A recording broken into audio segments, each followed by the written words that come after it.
welcome. I'm Vishal Dahiya and you're watching a fresh episode of The Worldview.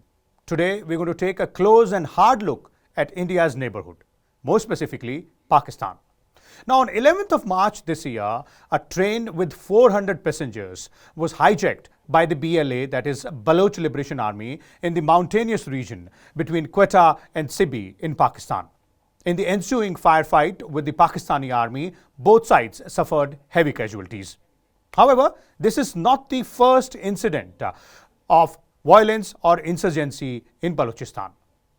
The history of violent incidents in Balochistan, in fact, goes way back up to 1950s, 60s, 70s, and so on. The Balochistan region constitutes approximately 44% of Pakistan's landmass, with just 5% of the population. But it also has very significant and important mineral resources, natural resources like copper, gold, and gas as well. Approximately more than 3/4 of Balochistan's population believe that Balochistan province was forcibly inducted into Pakistan in 1948.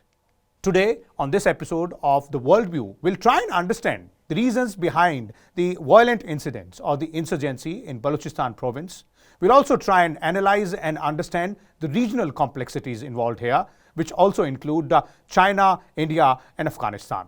Also, what does the international community think about the incidents in Balochistan?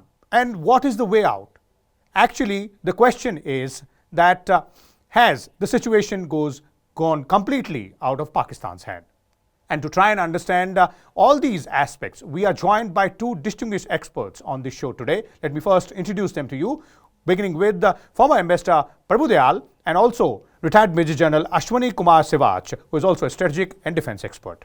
Both of you gentlemen, welcome to The Worldview. I'll begin with you, General Siwach, and let's start by asking the hard question first. Is this the meltdown in Pakistan, specifically in Balochistan? And if yes, then how serious is the meltdown? Yeah, Vishal, no doubt about it. The situation in Balochistan is gone from bad to worse.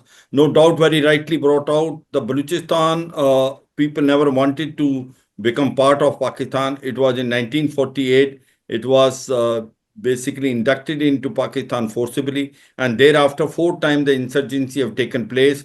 And each time, they were on the verge of getting independence, but certainly certain things happen. Now, as far as now it is concerned, very rightly brought out, it is the largest area, rich in mineral resources like copper, zinc, cobalt, gas, oil.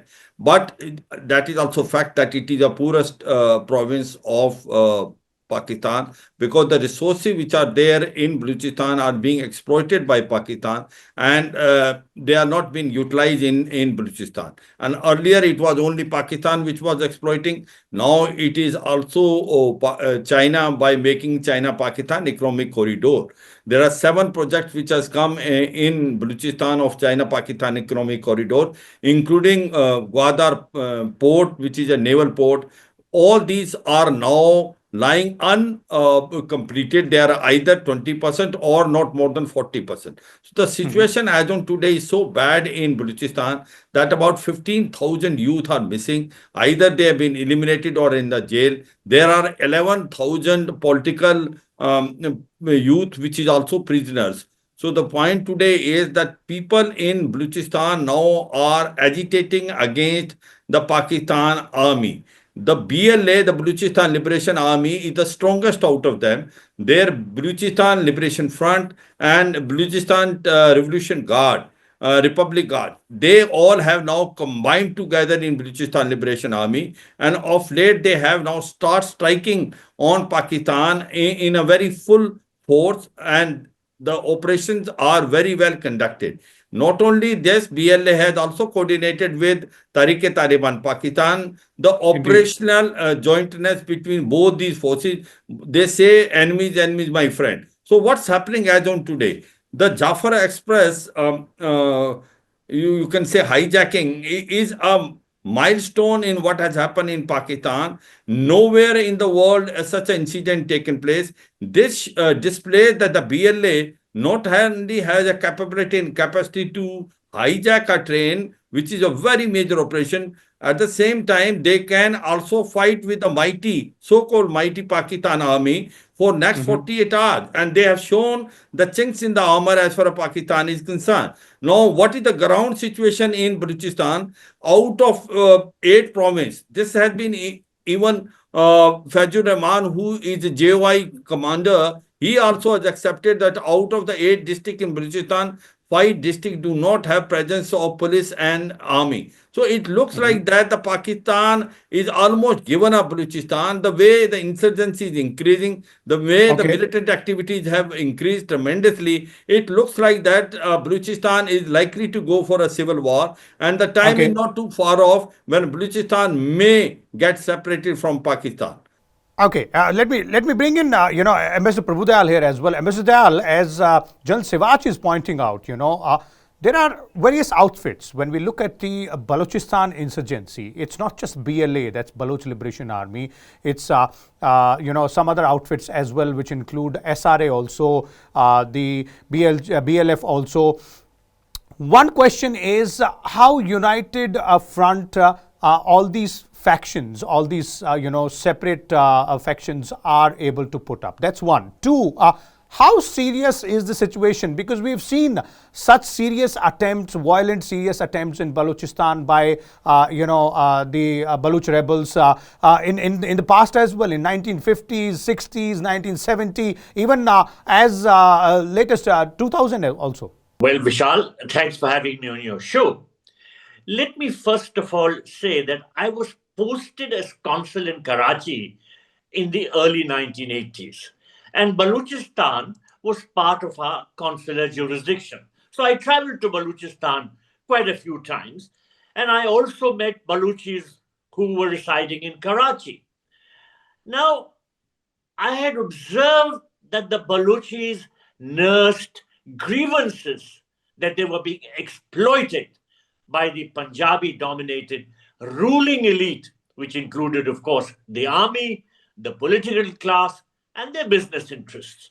Now, Balochi resentment has only grown over time and taken on more and more militant forms. You rightly said that there are several Balochi militant outfits. Of course, the Balochistan Liberation Army is the most well-known one. But there are other separate groups like the Lashkar-e-Balochistan and the Balochistan Liberation Front.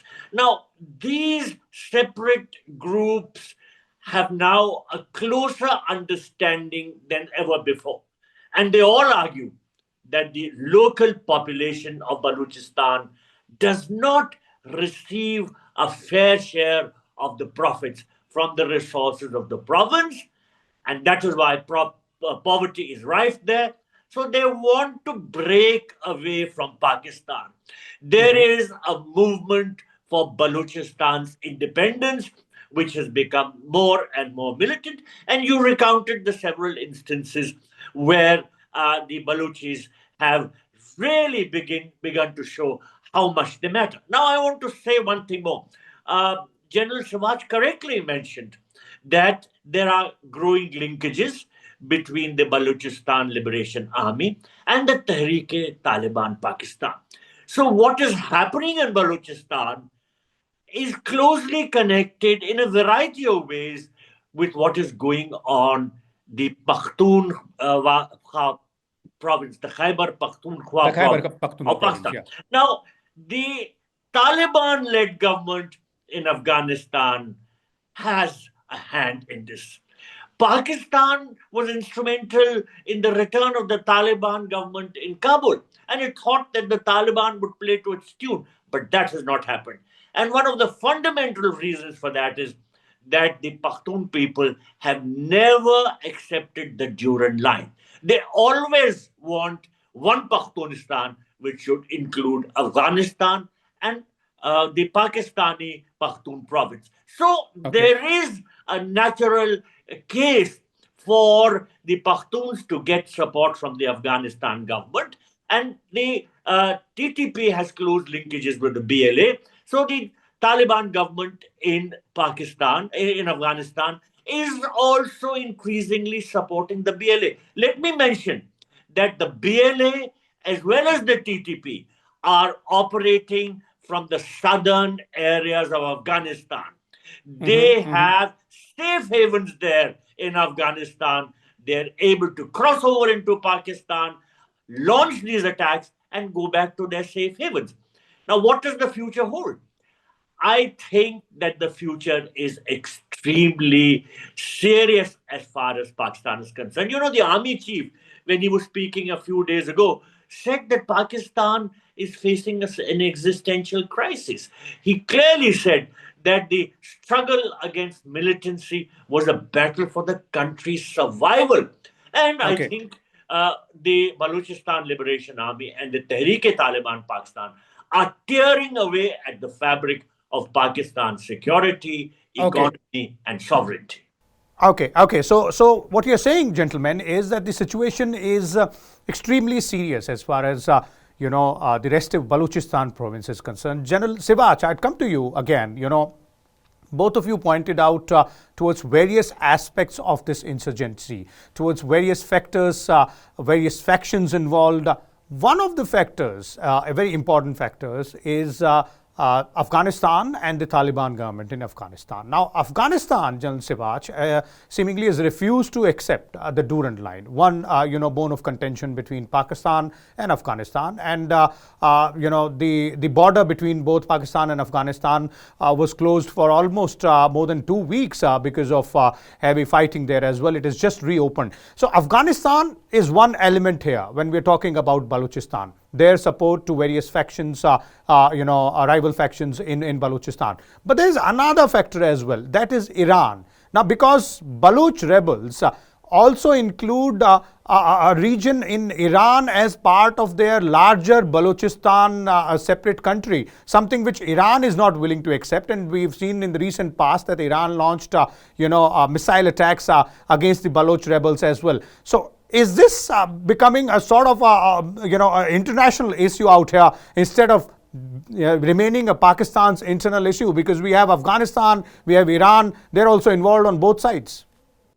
Yeah, Vishal, see, we have to see it in this way. As far as Afghanistan is concerned, no doubt about it, that Afghanistan is openly supporting Tehrik-e-Taliban Pakistan because they are the two sides of the same coin. And now, since Tehrik-e-Taliban Pakistan has got a strong understanding with Balochistan Liberation Army, so indirectly, Balochistan Liberation also been supported by the Taliban in Afghanistan. And they are getting bases, and the weapons which were left by the Americans, which amounting to $3 billion when American left Afghanistan, they have also come in the hands of Balochistan Liberation Army and also of the TTP.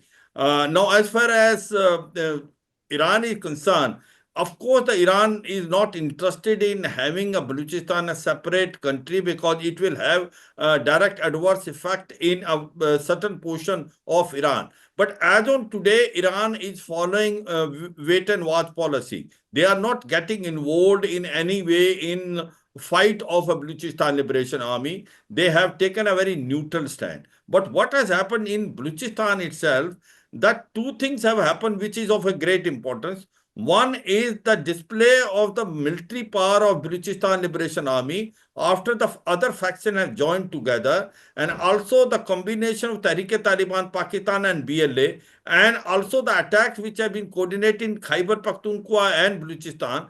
Jointly, they have been now shown to the world, and the capability of Balochistan Liberation Army as also to display from the public relation point of view to the world as such. Till now, this insurgency or basically revolt against Pakistan government was being only seen in Pakistan, but it has become an international issue. This issue has come into limelight, and because Balochistan Liberation Army has become very, very strong, and the way they have hijacked Jafar Express, it displays that they are forced to reckon with. And second thing is they have able to communicate this to the world as such. The second, another point which we are talking is is whether China has angle in this. Obviously, the China-Pakistan economic corridor is a flagship project of China where they have spent $62 billion. Now, in case Balochistan is disturbed, then this is going to have adverse effect on China-Pakistan economic corridor, and especially Gwadar port, which is mainly a port where they are going to have the world-class naval port as well as the airfield. Now, the point is, one must tell to the viewers that Gwadar was never been a part of Pakistan. It was in 1958 that they have bought it from Oman. So the point today is, as far as China is concerned, they are also target of BLA, because the Balochistan Liberation Army is also targeting technicians and engineers of China, because they feel that it is not only the Pakistan exploiting the resources of Balochistan, it is also the China. So therefore, Chinese are being targeted not only in Balochistan but also in Khyber Pakhtunkhwa. Other areas and other provinces of Pakistan as well. General Siwach, you raised a very important point. When we are talking about the international players, it's not just Afghanistan and Iran. It looks like, another very significant player is China as well. Mr. Dayal, on the Chinese angle, since you're there, and China has slowly but surely creeped into these areas of Pakistan, and it has now made its presence largely felt there because of the CPEC, that is CPEC, which is part of the larger Belt and Road Initiative, the Gwadar port, the international airport, which has been built in the Balochistan province also. But the local population seemingly, since decades has not been happy with the kind of external influence which has been happening in the Balochistan province or various areas, districts of Balochistan. So, two questions here. One, how significant a player is China, and what can China do to protect its interests? Because remember, this part of the CPEC is really, really crucial for China. Well, as General Siwach correctly mentioned, Chinese cooperation with the Pakistan government is seen by the Balochistan Liberation Army as a threat to their cause. And the region of Balochistan, as General Siwach pointed out, is a major focus of the China-Pakistan economic corridor. And the Balochistan Liberation Army opposes the Chinese investments in the province, saying that they do not benefit the local people. According to the Balochistan Liberation Army, and this is correct, the influx of Chinese nationals for developing the CPEC has caused conflicts with the Balochistan Liberation Army and other separatist groups, which perceive China as the joint oppressor. They all feel that China is colluding with Pakistan to exploit the resources of Balochistan, and therefore all these activities which relate to the CPEC in Balochistan are not beneficial to the Baloch people. So as far as the Chinese role is concerned, that is the correct position. And what can the Chinese do? There are reports that the Chinese want to send in their own forces, their own soldiers, their own security people. Yeah, the idea of hiring private security agencies to safeguard their interests in the region. Yes, but given the overall security situation in Balochistan, I don't think that will be much of a help, because the Balochistan Liberation Army is more well armed than even the Chinese themselves realize. And they are getting a lot of the weaponry from Afghanistan. And you correctly pointed out that the Americans, when they left behind a lot of weapons. And these are now available to the Taliban government to utilize as it wishes. And some of these weapons are being passed on to the TTP and to the BLA. And they are being used to target the Pakistan security forces and the Chinese technicians and engineers and workers who are there in Balochistan. Now, if the BLA is able to launch such big attacks on the Pakistani army, do you think they will be unsuccessful in attacking private security forces? They will maul them, because they are so well But armed and they have one excellent one question here, Ambassador Dayal, which comes to my mind, and that's very important as well. We're talking about international players like Afghanistan, Iran, China as well.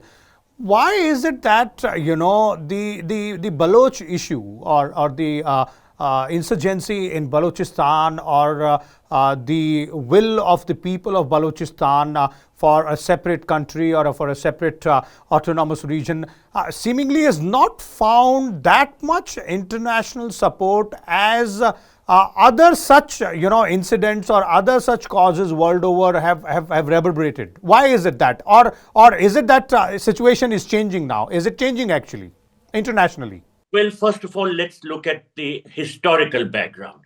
Pakistan was considered by the United States as part of its camp.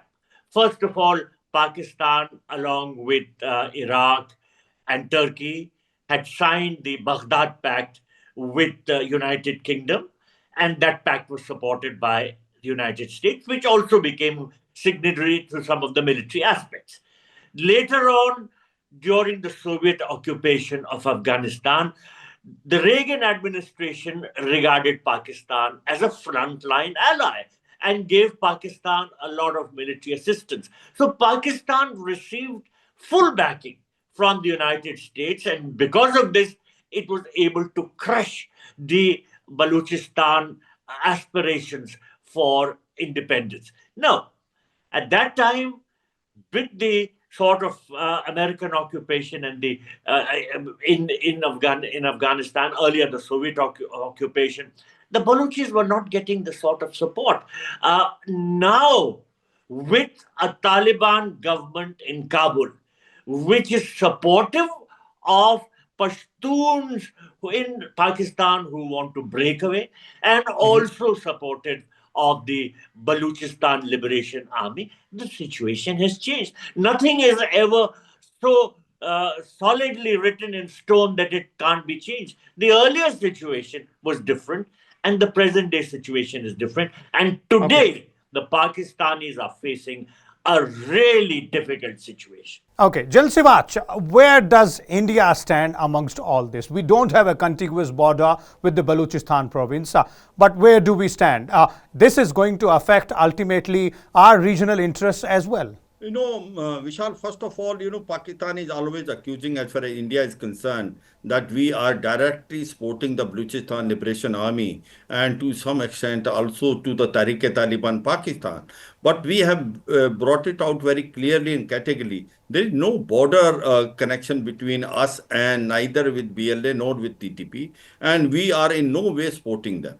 Yes, of course, we are very sympathetic to the cause of the Balochistan, because the Balochistan is being really exploited by Pakistan. Balochistan is being considered as a second-class citizen. There is human rights violation taking place. So our moral, you can say, association is there with the Balochistan, but we do not have any military understanding, and neither we are capable of sending anything from here, nor we want to get involved in Balochistan. But we certainly feel that Balochistan deserve a fair deal, and Balochistan, as on today, looks to be in a situation where there can be a civil war. And same way, as far as Pashtun area in Khyber Pakhtunkhwa. So India's stand is very clear that we are not directly involved with either in Balochistan nor in Khyber Pakhtunkhwa. Our relationship with Afghanistan is also slowly and surely changing, and we want to now build up relationship, though we have not recognized the Taliban government, but we have invested about $3 billion. We have 87 projects which are there, out of which 38 were completed before Taliban government came. The rest of the projects are now going on. So the point which is there as far as India is concerned, India says that we never support such groups openly, and we are following that. But we are accusing Pakistan of two things. We are saying Pakistan is having a double standard as far as the terrorism is concerned. When it's question of terrorists which they send it toward India, Lashkar-e-Toba, Jaise Mohammed, they are the good terrorists. And Tehrik-e-Taliban Pakistan and Balochistan Liberation Army, which we call them a freedom fighter, Pakistan called them a bad terrorist. So until unless you keep on differentiating between good and bad terrorists, you can't fight against terrorism. And Pakistan is a victim of its own medicine. Pakistan is the one which created terrorism, and today it is biting. Hillary Clinton, Okay. when she came in 2013 as a Secretary of State, she pointed out toward Pakistan and said that if you think you will have snakes in your courtyard and they will only bite your neighbor, one day they will bite you. So Tehrik-e-Taliban Pakistan is biting them, the terrorism which was created by Pakistan itself. So as far as India is concerned, our stand is very clear that Pakistan is the hub center of terrorism, and Pakistan is following a dual policy as far as terrorism is concerned. They are not serious in fighting against terrorism. They are only serious in spreading terrorism. So as far as we are concerned, Uh-huh. and Okay. another issue which is there, Vishal, which they are trying to claim that about 20 to 25 the terrorists which has been killed over a period of time in Pakistan, we have brought it out very clearly that India is not involved in that. It is only the Pakistan ISI or certain Okay. group, because they have become liability in Pakistan. So as on today, one can say with certainty that we may have a moral support for the Balochistan Liberation Army, but we do not give any military support or any financial support to the Balochistan Liberation Army. Okay, Ambassador Dayal, since you've been there as India's representative in the country in early 80s, as you're pointing out, how do you think India should approach this situation? And has our position for the past, so many decades, has it borne any results? Has it borne any good results? Should we continue to follow that path, or time has come for a change? Well, Vishal, General Siwach was absolutely right that India has said that it is not supporting the Balochistan separatist movement. Now, you have asked a very pertinent question. Should India revisit the policy? Should India support the Baloch Liberation Army and other separatist movements? Now, in my view, my enemy's enemy is my friend. This is an old saying. It's valid for all situations. The Pakistanis hate us. They trouble us no end. Their policy is based around their doctrine that they want to bleed India by 1,000 cuts. Now let us bleed them by 1,000,000 cuts. Let us assist the Baloch Liberation Army. Let us assist the TTP. If Balochistan can break away, if Khyber Pakhtunkhwa can also break away, the situation in Pakistan will be such that Pakistan will start breaking up even more. And this is very important.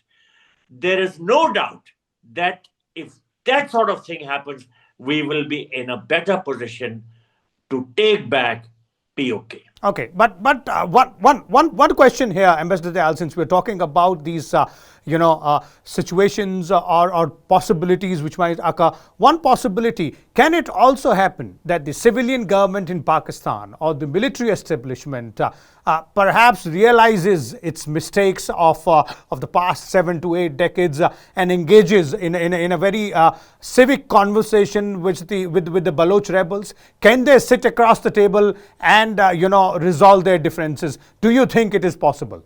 I think that going by the recent developments and what we have read about what is happening in Pakistan, the situation is very different. Let me mention that a couple of days ago, while addressing his country's Parliamentary Committee on National Security, Pakistan's Army Chief, General Asim Munir, said that Pakistan should be a hard state. What he was advocating was that Pakistan should adopt an even harder stand towards the BLA and the TTP than it has done now. So far from trying to meet the legitimate aspirations of the Baloch people or the Pashtuns, the government of Pakistan, particularly the armed forces, want a harder line to be taken. In my view, this conflict will only escalate. In my view, there are trends which indicate that the implosion of Pakistan is quite likely to take place. How long it takes, one doesn't know. You know, countries never hold together in one form. For instance, Yugoslavia broke up into so many different units. So, going by present trends, going by the fact that there is so much of separatism in Pakistan, I would rule out the possibility that the Baloch people are able to break away. Of course, they never wanted to be a part of Pakistan, as General Siwach pointed out in his very initial comments. And for that matter, the Pashtuns don't want to be a part of Pakistan. They want a unified Pashtunistan, which includes Afghanistan as well as Khyber Pakhtunkhwa. So, if Pakistan is going to be broken up, yes, it is going to be in our interest. I'm not going to say that no, Pakistan should stay in one shape. It's a rogue country. It should break up, and provinces like Balochistan should have their independence. And let's see what happens to Khyber Pakhtunkhwa.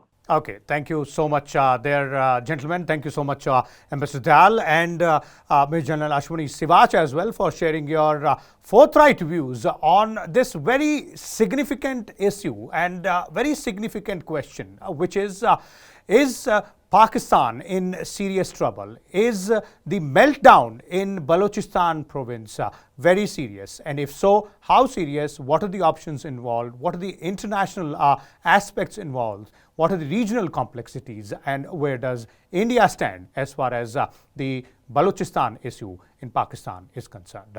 We'll come back again next week with a different topic and a different set of experts as well to try and understand and analyze issues of global importance on this show, The Worldview. Keep watching the dialogues. Thank you.